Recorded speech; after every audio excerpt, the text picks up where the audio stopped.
প্রথমে আমি যে বিষয়টা আমার সামনে রেখেছি এটা হচ্ছে ব্লুমস ট্যাক্সোনমি। আমরা যারা ইফেক্টিভ শিক্ষকতা যদি আমরা করি, ইফেক্টিভ টিচিং লার্নিং যাকে বলে, সেখানে ব্লুমস ট্যাক্সোনমিটা হচ্ছে বেস। এটা বিএডে শেখানো হয়। আর আমি যাদের সঙ্গে কথা বলেছি অধিকাংশের ক্ষেত্রেই দেখেছি যেরকম এক্সাম ওরিয়েন্টেড পড়া বিএডেও শেখানো অনেকটাই সেরকম হয়। অনেকেই ভালো শেখেন, অনেকেই ভালো শিক্ষকতা করেন, কিন্তু আমি যতজনের সঙ্গে আলোচনা করেছি ব্লুমস ট্যাক্সোনমিটা একেবারে সহজ করে বুঝিয়ে দেওয়াটা অনেকের জন্য কঠিন হয়ে যায়। ইভেন আমরা যে প্রোগ্রামগুলো করেছিলাম, আগে ট্রেনিংগুলো হয়েছিল, সেখানে আমরা কোয়েশ্চেন পেপার রেডি করেছিলাম। সেটা আমরা যখন গুয়াহাটিতে ট্রেনিং করেছি সেখানেও আমরা রেডি করেছিলাম, এবং সেটা সেন্ট্রাল স্কুলের সিকিউরিটি যখন করেছিলাম তখনও আমাদের শিক্ষকদের মধ্যে একজন, আমি নিজেও আমি নিতে পারি, আমি যতক্ষণ নিতে পারবো না ততক্ষণ আমি কিছু করতে পারবো না। তো মোটামুটি একটা রূপরেখা আমি তৈরি করেছি। এখানে সায়েন্সের আলাদা হবে ভেবে আমি 20টা রেডি করেছিলাম, প্রত্যেক স্কুলে একটা করে নিয়ে যাবেন, কাজে লাগতে পারে।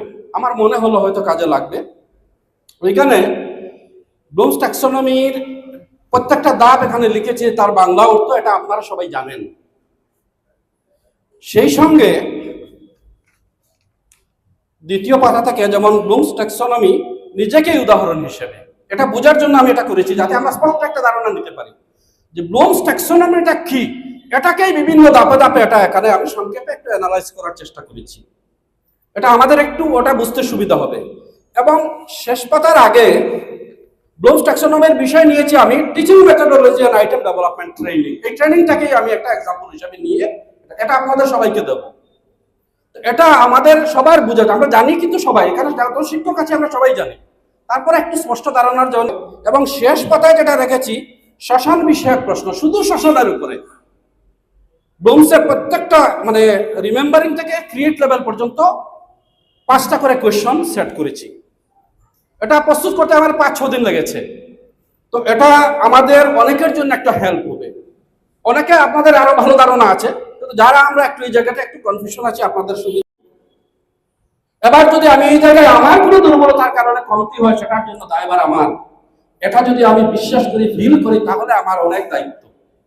আর না হলে এই গর্দভ ছাত্রদেরকে কি করবো? বাচ্চাদের স্কুলে পাঠাতে গার্জিয়ান চায় না।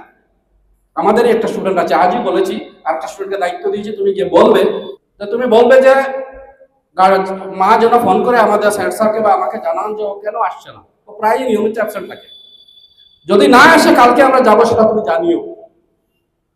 এরপরে রাগ করে আমি কিন্তু আমার ক্লাসের উপস্থিত ছাত্রদের আমি বঞ্চিত করতে পারি না। তো সেজন্য আমাকে এখানে দায়িত্ব নিতে হবে। এবার বিষয় হলো ছাত্রদের বেশ দুর্বল, তাহলে কি করে পড়াবো?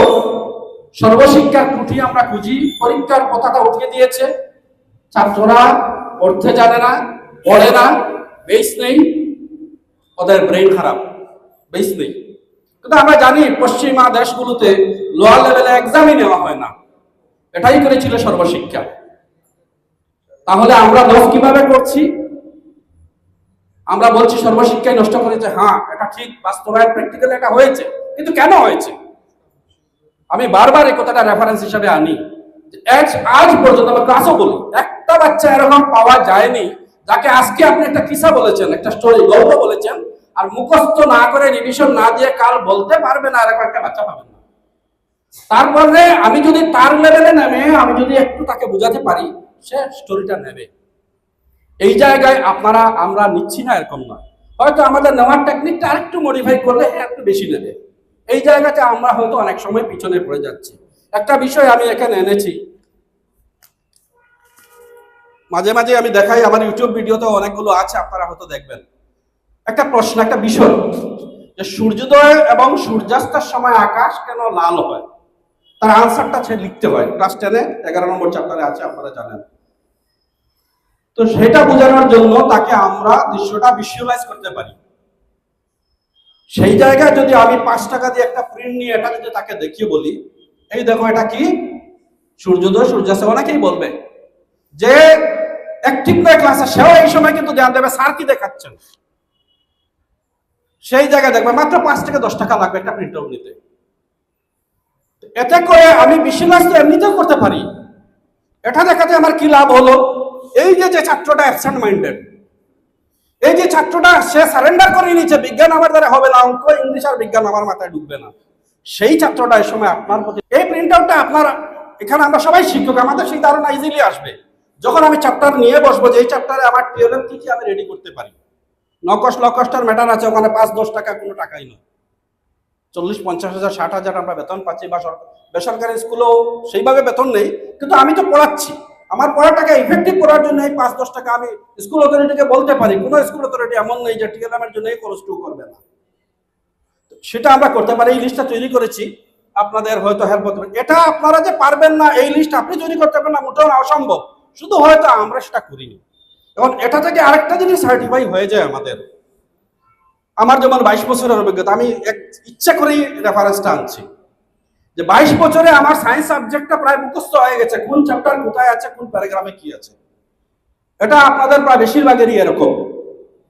সেজন্য আমাদের কি লেসন প্ল্যানের কোনো দরকার আছে? লেসন প্ল্যানের দরকার নেই, আমরা এগুলো পারি। এই কথাটা আমি ফিল করেছি, এটা আমার ভুল। কারণ লেসন প্ল্যান মানেই তো আমি আজকে সকালে প্ল্যান করলাম যে আমার ক্লাসের জন্য এটা প্রিন্ট করবো, তার মানে তো আমি সকাল থেকে প্ল্যান করছি। এটা আমি আগে প্ল্যান না করলে ক্লাসে গিয়ে আমার মনে পড়বে, তখন কাজে লাগবে না।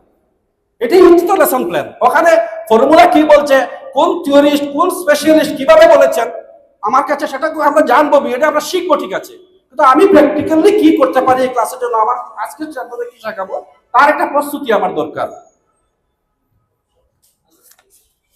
তার একটা প্রস্তুতি আমার দরকার। এই জায়গাতে আমরা অনেকেই কিন্তু অতটা সচেতন নই যতটা হওয়া উচিত ছিল। আপনারা করছেন না, এটা আমি বললে আমার অত্যন্ত ভুল হবে, বড় ভুল হবে, কিন্তু যতটা হওয়া উচিত আমরা নিজেকেই একটা আত্মসমালোচনা করতে পারি যে আমি ততটুকু কি করছি। যদি না করে থাকি, এই টিএলএম এর ব্যাপারে কি কোথাও কোনোদিন বলা হয়েছে? আমরা কান পাতলেই শুনবো, সব জায়গায় বলা হয়েছে ইফেক্টিভ টিচিং মানেই এটা। এই জায়গাটা তো আমি একটু কমতি রেখে